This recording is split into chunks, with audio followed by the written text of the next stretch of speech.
Welcome to gate academy. My name is Rukhsar और हम discuss कर रहे थे प्रीवियस लेक्चर में डिग्री ऑफ स्टैटिक इंडिटरमिनेसी। ठीक है, तो हमने कॉन्सेप्ट समझ लिया था अच्छी तरीके से और हमने क्वेश्चंस भी किया था जिसमें मैंने बोला था कि इसमें सेवरल मेथड्स है, बट इसमें अभी हम लोग सबसे फर्स्ट मेथड कंसिडर कर रहे थे। जो कि फर्स्ट मेथड के बारे में हमने क्या पढ़ा था, फर्स्ट मेथड के बारे में हमने क्या पढ़ा था। फर्स्ट मेथड में हमने क्या समझा था कि इसमें external force mean support reaction को ऐड कर रहे थे, प्लस क्या किया था हमने वहां पे जो मेंबर फोर्सेस थे वो ऐड किया और साथ में उसमें माइनस किया था इक्वेशन ऑफ इक्विलिब्रियम। तो इसमें हमने स्टेप्स पढ़ा था, है ना, इसमें हमने क्या पढ़ा था, स्टेप्स पढ़ा था। क्या क्या स्टेप्स किया था। सबसे पहला स्टेप हमने किया था कि हमको क्या करना था, ऑल जॉइंट्स पे हमने क्या निकाला था, ऑल जॉइंट्स में हमने क्या निकाला था, डिग्री ऑफ स्टैटिक इंडिटरमिनेसी। ठीक है, सेकेंड स्टेप में हमने क्या किया था, सम किया था। सम किया था किसका, डीएस का। हर एक जॉइंट पे, जॉइंट ए पे, जॉइंट बी पे, जॉइंट सी पे, प्लस जॉइंट बी पे, अगर वहां पे टोटल 4 जॉइंट्स प्रेजेंट है तो हमने क्या किया, सबसे पहले हर एक जॉइंट पे डीएस कैलकुलेट किया था, जिसे क्या कहा था मैंने, degree of static indeterminacy. Then after that हमने इसको क्या किया, सबको सम कर दिया था और सम करने के बाद हमको क्या निकल के आया था, कैपिटल डीएस, जिसको मैंने क्या बोला, total degree of static indeterminacy.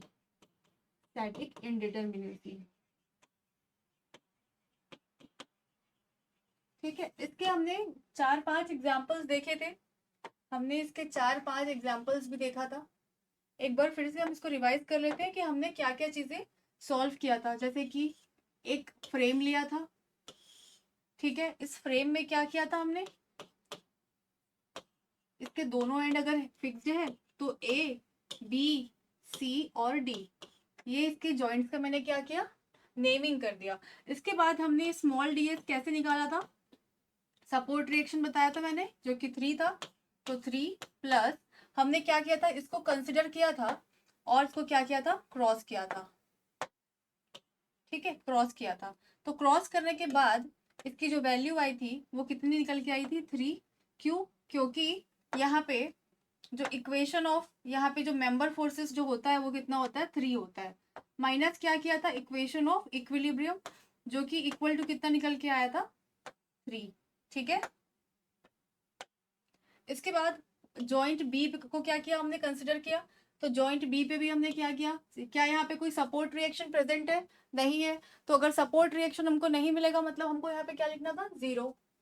0 किया, प्लस क्या यहाँ पे हमको कुछ मेंबर्स कनेक्टेड दिख रहे हैं बी से, हाँ दिख रहे हैं, कौन से, बी ए और बी सी, तो यहाँ पे बी सी को कंसिडर किया था और प्लस 3 किया। इसके बाद माइनस क्या किया था, इक्वेशन ऑफ इक्विलिब्रियम, तो टोटल निकल के कितना आया था, 0। ठीक है, इसके बाद हमने क्या किया, पॉइंट सी या फिर जॉइंट सी को कंसिडर किया, यहाँ पे भी हमने क्या निकाला, डीएस निकाला। यहाँ पे भी हमको सपोर्ट रिएक्शन 0 मिल रहे हैं। यहाँ पे ऑलरेडी एक मेंबर जो कनेक्टेड है वो क्या हो चुका है, कंसिडर हो चुका है, तो यहाँ पे सी से डी जो मेंबर था वो हम क्या करेंगे, कंसिडर कर लेंगे और +3 यहाँ पे ऐड करेंगे। +3 क्या है, यहाँ पे member forces, axial force, shear force and bending moment. इसके बाद क्या करेंगे, हम माइनस करेंगे, क्या होगा minus, equation of equilibrium equal to कितना हो जाएगा, 3। 3 - 3 इज इक्वल टू 0, तो ds इज इक्वल टू निकल के आ जाएगा 0। इसके बाद चलते हैं डी पे।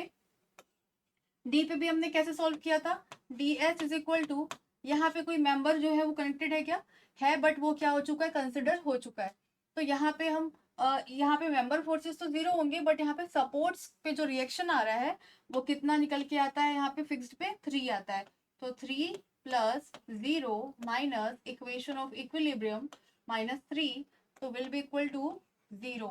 ठीक है, इसके बाद क्या किया हमने, सम किया था, तो कैपिटल डीएस कैसे कैलकुलेट किए हमने, सबको सम कर दिया, यहाँ पे 3, यहाँ पे 0, 0, 0, तो निकल के कितना आया, 3। हमने इतनी बात कर ली थी। और हाँ, एक पॉइंट और था, हमने एक और पॉइंट क्या कंसिडर किया था कि अगर कोई फ्रेम है जिसका एक एंड जो है वो क्या है, ओवरहैंग है, तो इस ओवरहैंग को हमको क्या कंसिडर करना था, कंसीडर्ड एज जॉइंट, ठीक है। तो हमको क्या करना था, इस पॉइंट को, इस फ्री एंड को हमने कैसा कंसिडर किया, जॉइंट कंसिडर किया, ठीक है। तो इसके बाद हम इसको नॉर्मली सॉल्व किए थे और अभी इसमें नहीं जाएंगे।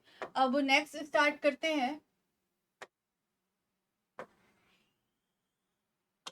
तो आज का टॉपिक क्या होगा, आज का टॉपिक बहुत ऐसा मेंबर है कि ये मैंने बनाया एक फ्रेम और इसमें यूज हो रहा है गाइडेड रोलर, ठीक है। और साथ ही इसमें एक इंटरनल हिंज भी प्रेजेंट है, यहाँ पे एक सेंटर में इंटरनल हिंज भी प्रेजेंट है। तो उस केस में हमको ये सीखना है कि डीएस कैसे कैलकुलेट होगा, ठीक है, डीएस कैसे कैलकुलेट होगा। और इस चीज को सीखने के लिए हम पहले एक काम करते हैं, टॉपिक एक हेडिंग डालते हैं और टॉपिक का नाम लिखते हैं रिस्ट्रेनिंग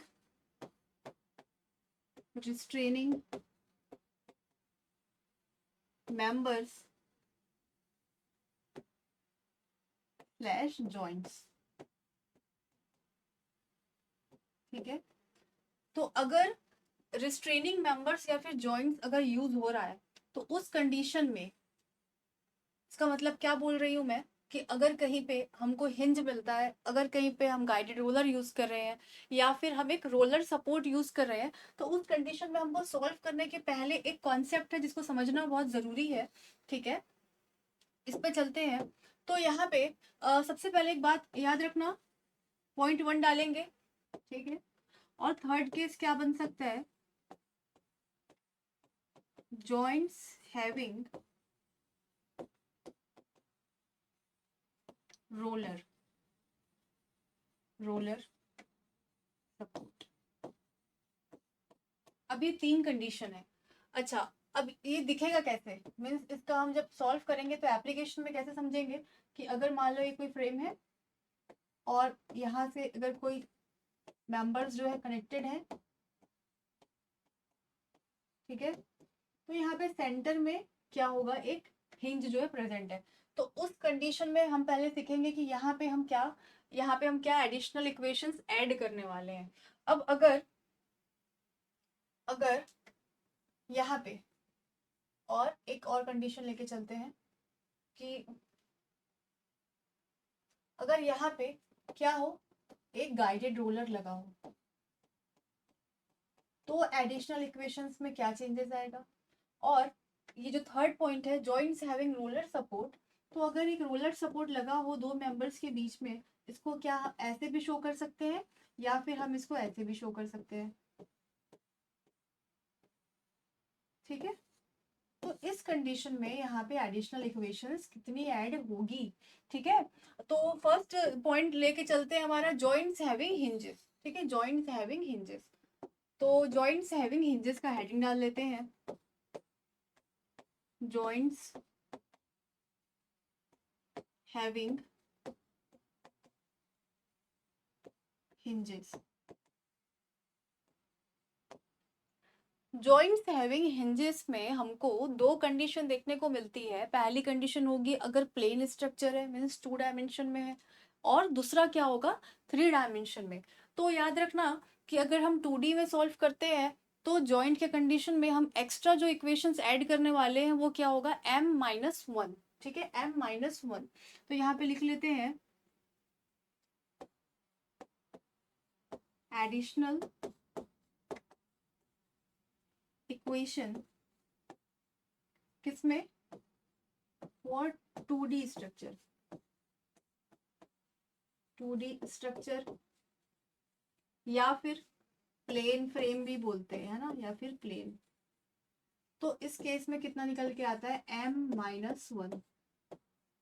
दूसरा, additional equation in case of 3 dimension case, additional equation in case of 3 dimension case, ठीक है।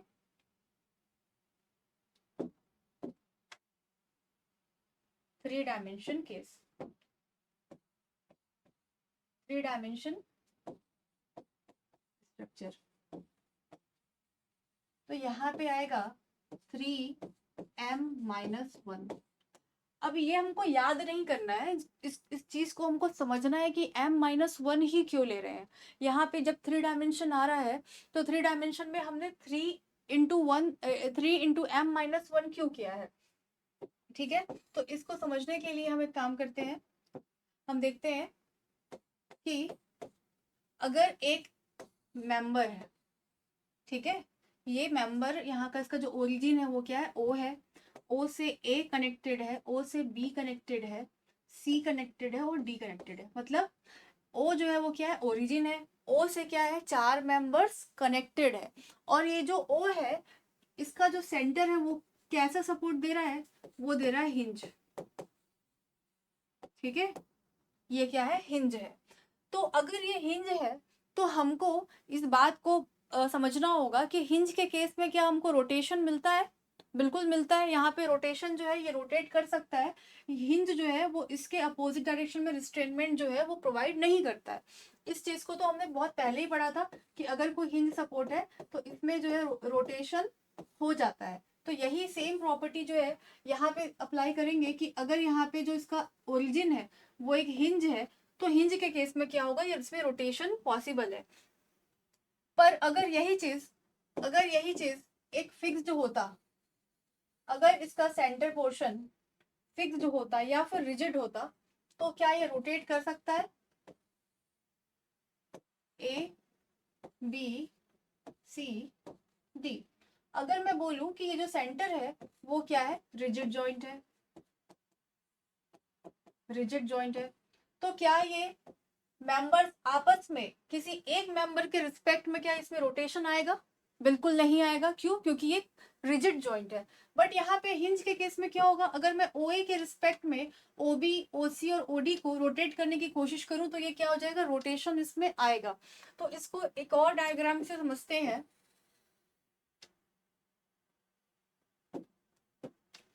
कि अगर रिजिड में चलते हैं पहले, अगर मैं इसको रोटेट करने की कोशिश करूं तो जो इसमें रोटेशन होगा,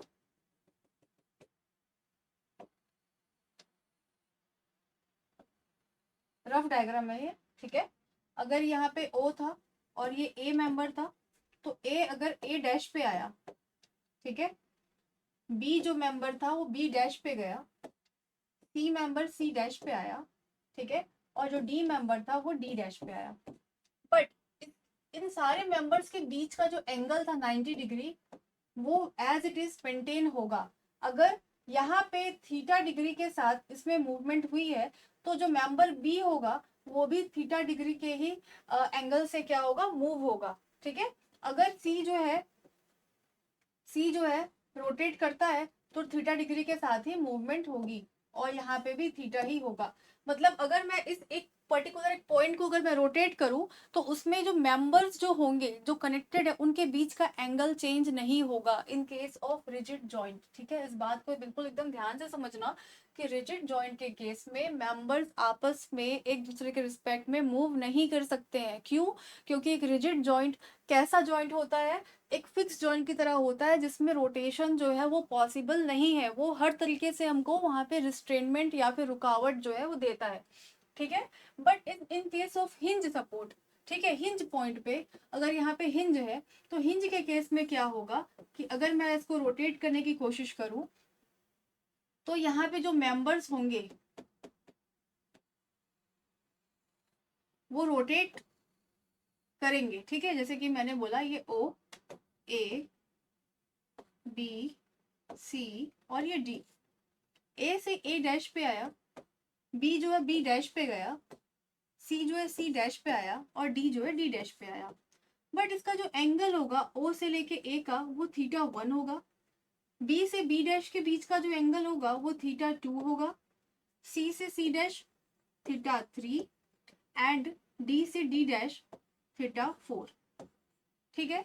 इस बात का मतलब क्या है कि अगर एक हिंज प्रेजेंट है सेंटर पे और उससे कनेक्टेड है मेंबर्स, तो अगर मैं किसी एक मेंबर को अगर होल्ड करूं, तो उसके रिस्पेक्ट में बाकी मेंबर्स में जो मूवमेंट होगी, रोटेशन जो होगा, उसके बीच का एंगल जो है वो क्या है, फिक्स नहीं है। इसका एक प्रैक्टिकल एग्जांपल से हम क्या समझ सकते हैं, एक प्रैक्टिकल एग्जांपल भी देख सकते हैं कि अगर मान लो मैंने एक की रिंग बनाई, ये एक की रिंग है जिसमें 4 कीज प्रेजेंट है, ठीक है, 4 कीज जो है वो क्या प्रेजेंट है।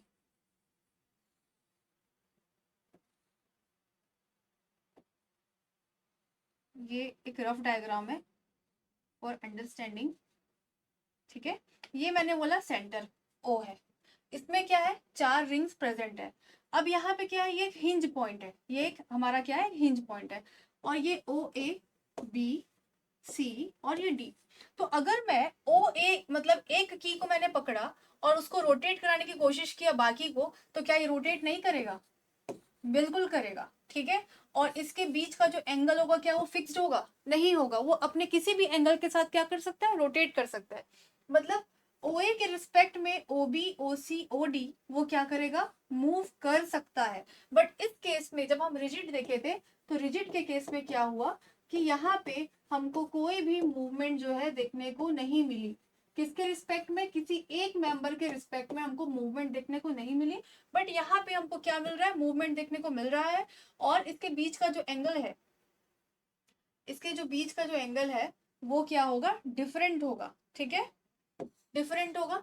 अब इस बात को हम क्यों पढ़ रहे हैं ये हमको बाद में समझ में आएगा, अभी सिर्फ इतनी बात को हमको समझनी है क्या, कि अगर हिंज प्रेजेंट है तो हिंज में किसी एक मेंबर के रिस्पेक्ट में मूवमेंट जो है वो प्रेजेंट, वो बिल्कुल होगा, ठीक है। बट अगर रिजिड जॉइंट है तो रिजिड जॉइंट के केस में क्या होता है, किसी एक मेंबर के रिस्पेक्ट में अगर मैं बाकी मेंबर्स को मूव कराने की कोशिश करूंगी तो वो बिल्कुल भी मूव नहीं करेगा, ठीक है। अब इस चीज को नोट कर लेते हैं कि इसका मीनिंग क्या हुआ, ठीक है, इस बात का मीनिंग क्या हुआ।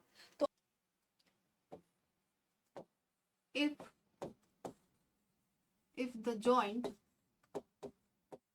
if the joint O has been rigid, then there will be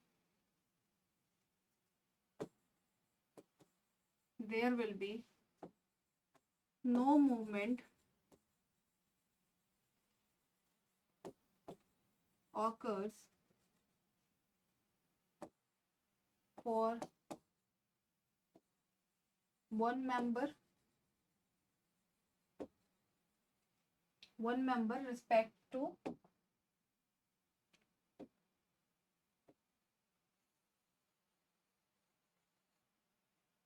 then there will be no movement occurs in other members with respect to one member,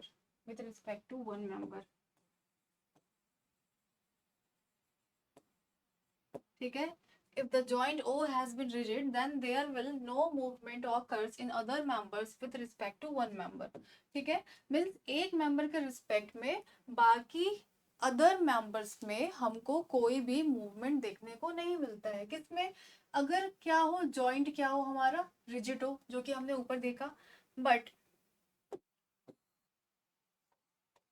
however if joint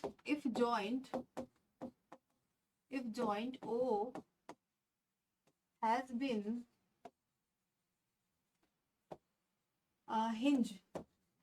hinge, ठीक है। अगर क्या है, अगर joint ओ जो है वो क्या हो, हिंज हो, तो हिंज के केस में हमको क्या देखने को मिला, मूवमेंट इज परमिटेड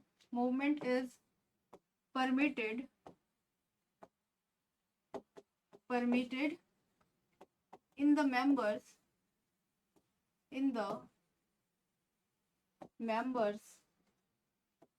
कौन कौन सा member, O B O C and O D with respect to with respect to with respect to one member OA।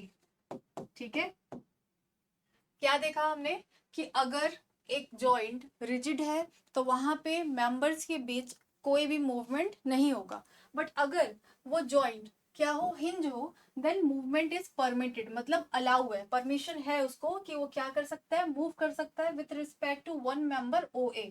तो हमको क्या करना है इस केस में कि अगर मुझे इस हिंज को क्या बनाना है, रिजिड, तो मुझे कितने रिस्ट्रेनिंग मोमेंट्स या रिस्ट्रेनिंग फोर्सेस की रिक्वायर्ड होगी कि अगर मुझे इस हिंज सपोर्ट को, अगर मुझे इस हिंज पॉइंट को क्या बनाना है, रिजिड, तो मुझे क्या करना होगा, इसे फिक्स करना होगा। फिक्स कैसे करेंगे, ये जो रोटेशन हो रहा था इस OA के रिस्पेक्ट में, जो OB रोटेट किया, OB जो रोटेट किया और OC रोटेट किया और OD रोटेट किया, तो मुझे क्या करना पड़ेगा, यहाँ पे 3 रिस्ट्रेनिंग मोमेंट्स जो है वो अप्लाई करने होंगे, तब जाके ये अपनी पोजीशन पे रहे और वहां से उसकी मूवमेंट जो है ना हो।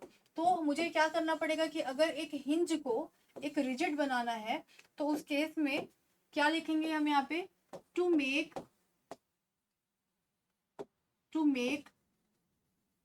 द joint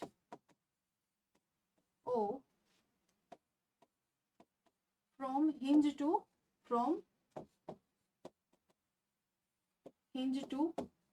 rigid, क्या करना होगा, apply 3 restraining moment, 3 restraining moment. ठीक है, तो मुझे क्या करना होगा, हमको 3 रिस्ट्रेनिंग मोमेंट्स अप्लाई करने होंगे, तब जाके वो एक हिंज जो है वो क्या हो पाएगा, रिजिड हो पाएगा। मतलब अगर इस की बात करूं मैं, तो अगर मुझे इस OA के रिस्पेक्ट में, अगर मुझे इस सारे में क्या चाहिए, मूवमेंट नहीं चाहिए, तो मुझे एक अपोजिट डायरेक्शन में जहां पे रोटेशन हो रहा है उसके अपोजिट डायरेक्शन में मुझे क्या करना पड़ेगा, एक रिस्ट्रेनिंग मोमेंट जो है लगाना पड़ेगा, तब जाके ये OB OC और OD के बीच का जो एंगल है वो मेंटेन हो पाएगा। तो इसे ही हमको क्या करना है कि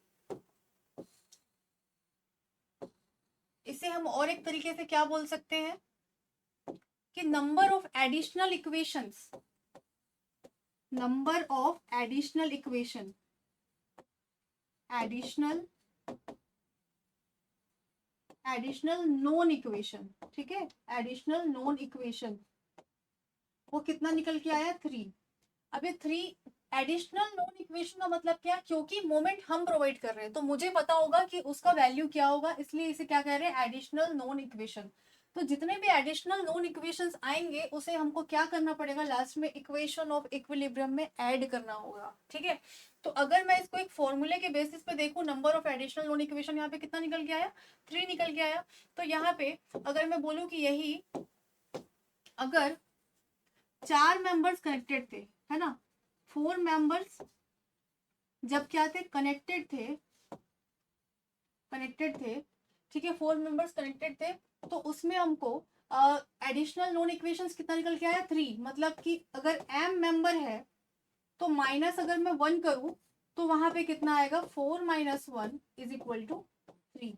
ठीक है, तो यहाँ पे हमको 3 रिस्ट्रेनमेंट प्रोवाइड करना पड़ेगा। दूसरा, हमको यहाँ पे क्या करना पड़ेगा, इस 3 रोटेशनल मीन्स हम क्या कर रहे हैं, इस 3 जो रिस्ट्रेनमेंट प्रोवाइड कर रहे हैं इसी को ही हमने क्या बोला है, एडिशनल नॉन इक्वेशन बोला है।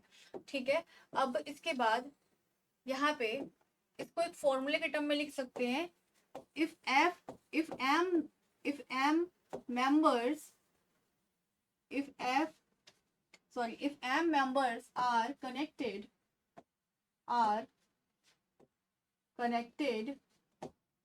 at joint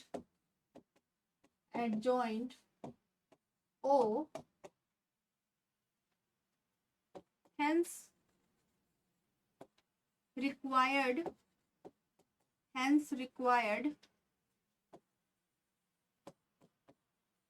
restraining moments will be equal to will be equal to will be equal to किसके इक्वल हो जाएगा, m-1, ठीक है। इसका मतलब अब इसका एप्लीकेशन कैसे होगा, इसके बाद ही ये टॉपिक आपको क्लियर होगा कि इसका इस पूरी बात का मतलब क्या है, ठीक है।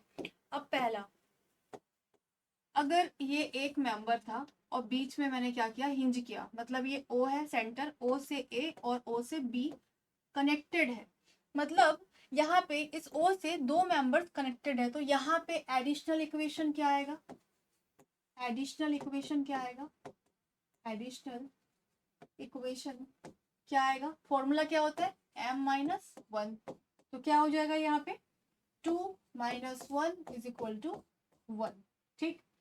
अगर इससे तीन मेंबर कनेक्टेड है, O से A, O से B, O से C, तो यहाँ पे एडिशनल इक्वेशंस कितने हमको ऐड करने पड़ेंगे, m-1, तो यहाँ पे हो जाएगा 3 - 1 इक्वल टू 2। अब देखो आप लोगों को डाउट होगा कि ये एडिशनल इक्वेशन वर्ड क्या है, इसका यूज कहाँ पे होगा। अभी जब हम क्वेश्चंस करेंगे तो इसका एप्लीकेशन होगा, उसके बाद ही आपको ये चीज क्लियर होगी। उसके पहले सिर्फ आप अभी क्या करो, कॉन्सेप्ट को समझो कि इसमें हम कर क्या रहे थे। एक बार फिर से हम स्टार्ट करते हैं इस टॉपिक को, क्योंकि ये थोड़ा सा टफ होता है समझने के लिए, ठीक है, बट समझ में आ जाएगा, इजी है। मैंने क्या बताया था,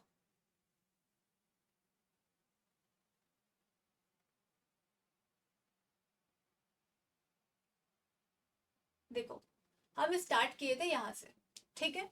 मैंने क्या बोला, अब तक हमने सिंपल फ्रेम्स जो है सॉल्व कर रहे थे, है ना, with the help of support reactions, उसके बाद मेंबर फोर्सेस और इक्वेशन ऑफ इक्विलिब्रियम। सिर्फ ये तीन चीज जो है, इससे हम क्या कर रहे थे, हर एक जॉइंट पे डीएस कैलकुलेट कर रहे थे और सबको सम करके डीएस निकाल ले रहे थे, capital DS means total DS. But अगर कंडीशन ऐसा चेंज हुआ कि यहाँ पे हमको इसी फ्रेम में क्या देखने को मिल गया, गाइडेड रोलर देखने को मिल गया, गाइडेड रोलर, और क्या मिला, एक हिंज मिल गया।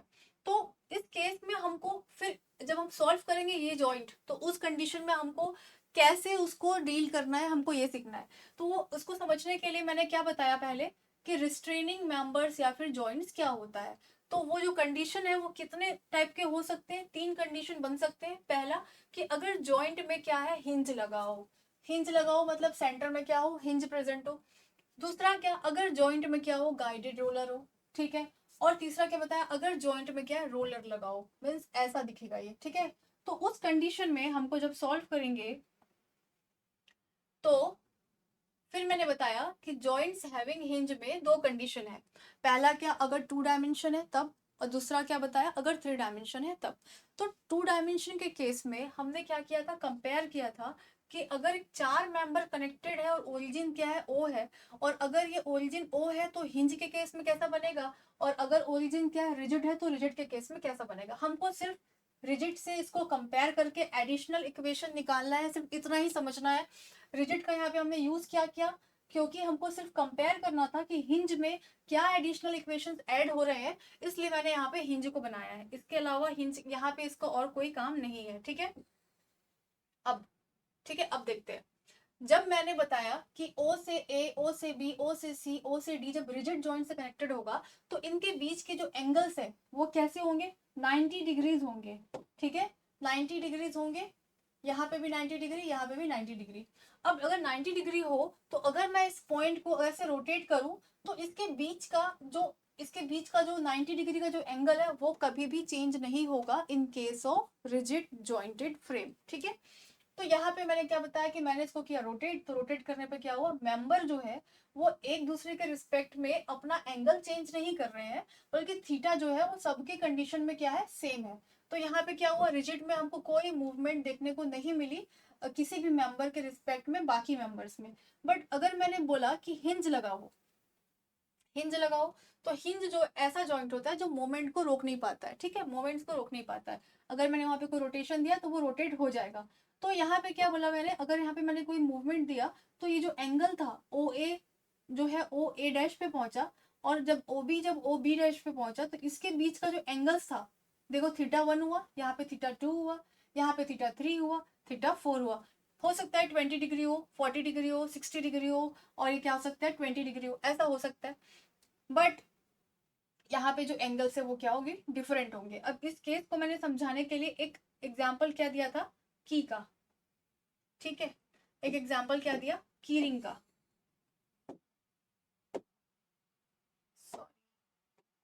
ठीक है, कीरिंग का एग्जाम्पल दिया कि अगर एक कीरिंग है उसमें मैंने क्या लगाया, चार कीज रखे हुए हैं, लगे हुए हैं, और मैंने क्या किया कि इस चारों की में से सिर्फ एक की के रिस्पेक्ट में, मतलब मैंने इसको बोला ओ ए, और बाकी को मैंने क्या किया, मूव कराने की कोशिश की, तो उसके बीच जो है मूवमेंट होगा और एंगल जो होगा वो क्या होगा, डिफरेंट होगा। क्यों? क्योंकि यहाँ पे ये एक तरीके से हिंज के जैसा काम करेगा, ठीक है।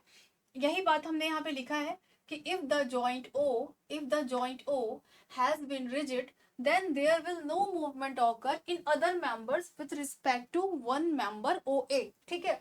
But however, if joint O has been hinge, then movement is permitted in the member OB, OC and OD with respect to one member, ठीक है।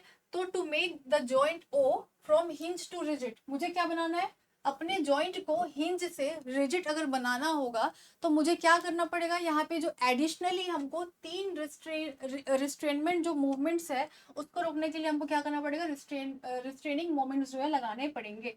और इसी रिस्ट्रेनिंग मोमेंट क्योंकि ये हम अपने तरफ से लगा रहे हैं, इसे ही मैंने क्या बोला, नंबर ऑफ एडिशनल इक्वेशन, ठीक है, नंबर ऑफ एडिशनल इक्वेशन जो कि किसके इक्वल हो जाएगा, 3 के इक्वल में हो जाएगा। तो इसका एग्जाम्पल जब हमने जो देखा था उसके कंडीशन में क्या हुआ था कि अगर 4 मेंबर कनेक्टेड है तो जो मैंने फॉर्मूला बोला था m-1, मतलब कि 4 - 1 किया तो ही 3 आया था। और यहाँ पे भी देखो हमको क्या करना पड़ा था, तीन जो है मूवमेंट की रिक्वायरमेंट थी, रिस्ट्रेनिंग मूवमेंट की। तो यहाँ पे हमने क्या किया, m-1, तो 4 - 1 = 3। तो ये फॉर्मूला कैसे आया, वो हम इस कॉन्सेप्ट से आया, ठीक है, कि जितने भी मेंबर्स होंगे उसमें एक कम कर दो, हमको उतने रिस्ट्रेनिंग मोमेंट्स की रिक्वायरमेंट होगी, ठीक है। अब यहाँ से देखते हैं आगे कि इसके बाद मैंने इसी चीज को फॉर्मूले के बेसिस पे कैसे लिखा था कि if m members are connected at joint O, hence required restraining moment will be equal to m-1, तो m-1 होगा। और इसके बाद मैंने ये दो एग्जाम्पल दिया था, ठीक है। अब ये कौन से केस के लिए था, वो था, ये था 2D के लिए। ये कौन से केस के लिए, ये है 2D के लिए। लेकिन अगर 3D आया, means space structure, means space में जब हम क्या करें, एनालिसिस किए, स्पेस स्ट्रक्चर का जब एनालिसिस किए, तो उस कंडीशन में क्या हो जाएगा कि हर एक मेंबर जो है, अभी तो सिर्फ क्या किया था, एक ही डायरेक्शन में मूव कर रहा था, अब उसको 3 अलग अलग डायरेक्शंस मिल जाएंगे मूव करने के लिए। तो इसलिए अगर मैं बोलूं कि 2D में इस केस में कितना आया, वैल्यू 3 आया था, तो इस कंडीशन में क्या हो जाएगा, 3m-3, है ना। 3m क्यों होगा, क्योंकि 3 अलग डायरेक्शन है, और -3 क्यों करेंगे, क्योंकि यहाँ पे हमको 3D में निकाल रहे हैं तो हमको 3 डायरेक्शन मिल रहा है। तो यहाँ पे फॉर्मूला क्या हो जाएगा, 3 कॉमन निकाला, तो m-1, ठीक है, m-1, m-1, m-1, m-1, ठीक है। इसके बाद तो 3D के केस में अगर इस चीज को सॉल्व करते हम तो यहाँ पे हमको कितना मिलता, मेंबर टोटल कितने थे, 4 मेंबर थे, 3m-1, तो टोटल अगर 4 मेंबर है तो 4 - 1 और ये 3, तो टोटल 3 × 3 = 9। तो हमको यहाँ पे 9 एडिशनल इक्वेशंस का यूज करना पड़ता, ठीक है। हमको यहाँ पे कितने रिक्वायर्ड होते हैं, 9 एडिशनल इक्वेशंस, मतलब 9 रिस्ट्रेनिंग मोमेंट्स उसको फिक्स करने के लिए रिक्वायर्ड होता, किसके लिए, फॉर 3 डायमेंशन केस, ठीक है। यहाँ तक समझने के बाद अब इसका जब तक एप्लीकेशन नहीं करेंगे तब तक ये कॉन्सेप्ट आपको क्लियर नहीं होगा, ठीक है। अच्छा, एप्लीकेशन के पहले एक हम लोग सेकंड पॉइंट नहीं पढ़े अभी, सेकंड पॉइंट भी देख लेते हैं। सेकंड था joints having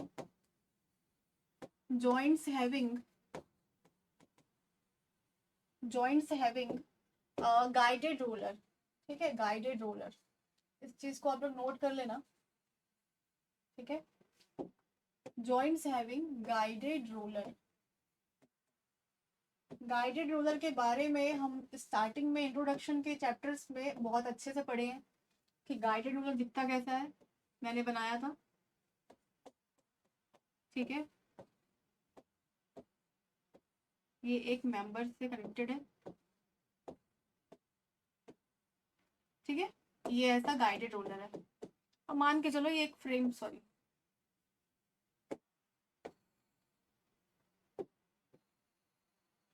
और मान के चलो कि ये एक फ्रेम से कनेक्टेड है, ठीक है, फ्रेम का ही एक मेंबर है, तो फ्रेम के मेंबर में ही कनेक्टेड है। इसके सेंटर को मैंने क्या बोला, इसके सेंटर को मैंने बोला ओ, ठीक है, ओ बोला, और ये ओ से ए कनेक्टेड है और ओ से बी कनेक्टेड है, ठीक है। अच्छा, इसको फ्रेम में देख के कंफ्यूज हो जाओगे, इसको इरेज कर देते हैं और सिर्फ इतना ही कंसिडर करते हैं, ठीक है, सिर्फ इतना ही कंसिडर करते हैं। तो ये हो गया ओ ए और ये हो गया ओ बी। तो अब हमको क्या करना होगा, हमको एडिशनल इक्वेशन निकालने के लिए सिंपल सा कॉन्सेप्ट है, हमको कंपेयर करना है किससे, रिजिड जॉइंट से। तो अगर यहाँ पे, अच्छा पहले हमको ये समझना है कि क्या इसमें हमको मूवमेंट देखने को मिलेगा। अगर मैं यहाँ पे हॉरिजॉन्टल फोर्स लगाऊं तो यहाँ पे मेंबर में क्या होगा, मूवमेंट देखने को मिलेगा। बट मुझे क्या करना है, रिजिड जॉइंट से कंपेयर करना है। तो रिजिड जॉइंट कैसा होता है, रिजिड जॉइंट कैसा होता है, जिसमें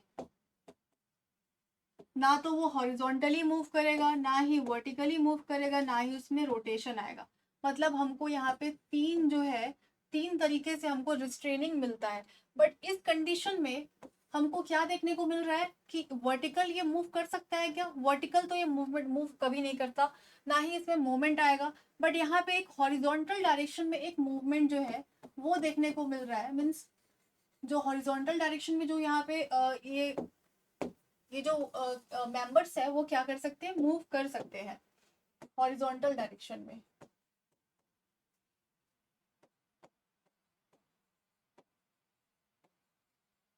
हॉरिजॉन्टल डायरेक्शन में मूवमेंट हो रही है ना, मूवमेंट जो है वो हो रही है। तो हमारा एडिशनल जो इक्वेशन होगा, जो additional number of additional equation होगा वो कितना होगा, यहाँ पे हॉरिजॉन्टल में ही सिर्फ मूव हो रहा है इस कंडीशन में, वर्टिकल में मूव नहीं हो रहा है और रोटेशन भी नहीं दे रहा है। मतलब हमको एक कितना रिस्ट्रेनिंग मोमेंट के रिक्वायर्ड है, सिर्फ एक एडिशनल फोर्स के रिक्वायर्ड है जो इसको हॉरिजॉन्टल मूव करने से रोके। तो इस कंडीशन में हमको क्या मिलेगा, नंबर ऑफ एडिशनल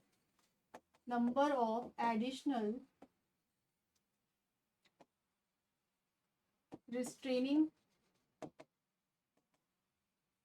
इक्वेशन कितना हो जाएगा, इज इक्वल टू 1, ठीक है। तो यहाँ पे हमको क्या करना है, देखो सिंपल है, हमको किसी भी जॉइंट को बनाना है रिजिड, ठीक है। इसके मूवमेंट को रोकने के लिए, ये हॉरिजॉन्टल डायरेक्शन में मूव कर सकता है, इसलिए इसको रोकने के लिए हमने क्या किया, एक एडिशनल रिस्ट्रेनिंग रिक्वायरमेंट थी, एडिशनल मूवमेंट सिर्फ एक था, इसलिए हम यहाँ पे क्या करेंगे, एक जो है यहाँ पे एडिशनल इक्वेशन ऐड करेंगे, ठीक है। इसके बाद था थर्ड क्या था, joints having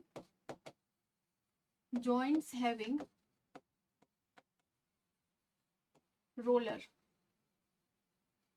ठीक है। रोलर मतलब ये कुछ इस तरीके से दिखेगा, ठीक है, ये ए और ये बी, या तो ये ऐसे दिखेगा या फिर ये ऐसे भी दिख सकता है, ठीक है, दोनों का मतलब एक ही होगा।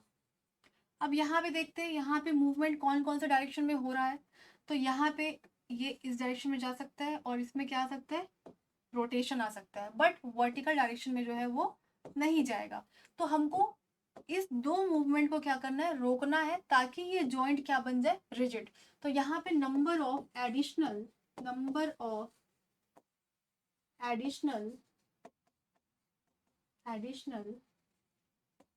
नॉन इक्वेशन वो कितना हो जाएगा, 2। क्यों, क्योंकि हम यहाँ पे रोक रहे हैं, हम इसके अपोजिट डायरेक्शन में एक रिस्ट्रेनिंग फोर्स लगाएंगे और एक मूवमेंट के अपोजिट डायरेक्शन में। तो ये हमको नोन है, क्यों? क्योंकि इसको हम लगा रहे हैं, हम अप्लाई कर रहे हैं, इसलिए यहाँ पे नंबर ऑफ नोन इक्वेशन जो हो जाएगा, एडिशनल इक्वेशन कितना हो जाएगा? 2 हो जाएगा। यहाँ पे ऊपर मैंने क्या लिखा था? नंबर ऑफ एडिशनल नोन लिखना है यहाँ पे, ठीक है। Number of additional known equation, number of additional known equation, ठीक है। तो इस चीज को एक बार कंक्लूड करते हैं, कंक्लूड करते हैं।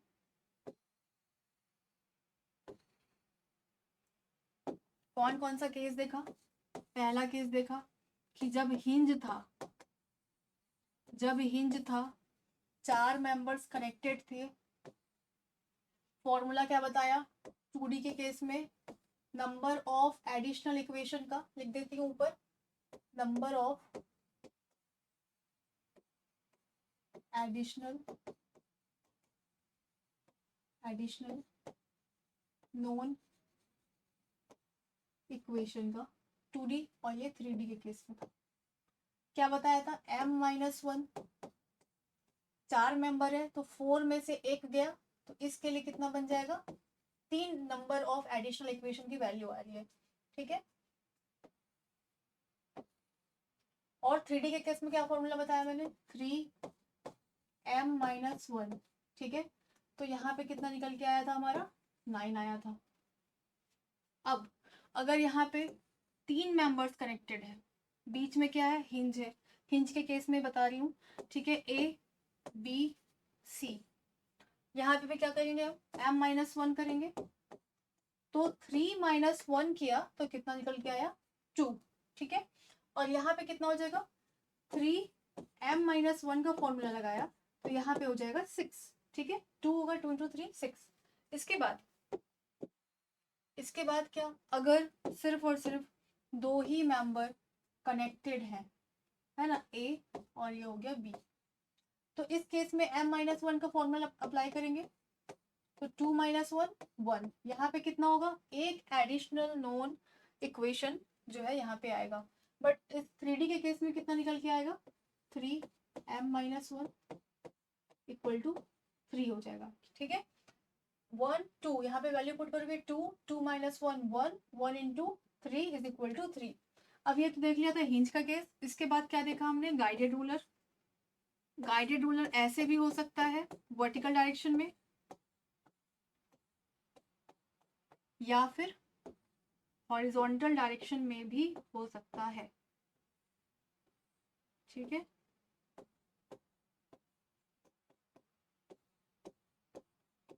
ये मेंबर है, ठीक है, B, और ये हो गया A, ये है सेंटर का O, ठीक है। सेंटर पॉइंट जो है वो क्या है? O।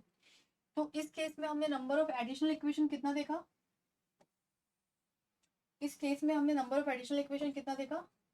वो देखा था, कितना आया था हमारा? 1, है ना। क्योंकि 2 मूवमेंट तो उसमें वैसे ही रुके हुए थे और सिर्फ एक ही मूवमेंट के रिक्वायर्ड थी। इसके लिए कोई फॉर्मूला नहीं है, इसको अंडरस्टैंड करना पड़ेगा, ठीक है। कि 2 डायरेक्शन में तो ऑलरेडी वो मूव नहीं कर रहा है, हमको क्या बनाना है? इसको रिजिड बनाना है। तो एक डायरेक्शन में जो मूव कर रहा है उसको अगर हम रोक देंगे तो यहाँ पे कितना आ जाएगा? Number of equation 1, number of equation आ जाएगा 1। इसके बाद थर्ड क्या देखे थे? रोलर। रोलर देखा था मैंने, ठीक है। अब रोलर में क्या था? रोलर में सिर्फ और सिर्फ एक ही मूवमेंट जो है वो हो रही थी, कौन सा? हॉरिजॉन्टल डायरेक्शन में, और 2 डायरेक्शन में तो मूवमेंट वैसे भी नहीं हो रही थी। तो मुझे क्या करना पड़ेगा? जिस डायरेक्शन में हो रहा है उसको रोकना पड़ेगा, क्यों? ताकि वो एक क्या बन जाए? रिजिड जॉइंट बन जाए। तो यहाँ पे भी नंबर ऑफ इक्वेशन कितना आएगा? एडिशनल इक्वेशन 1 आएगा। अभी तक सिर्फ इतना ही पढ़े हैं अभी हम, ठीक है।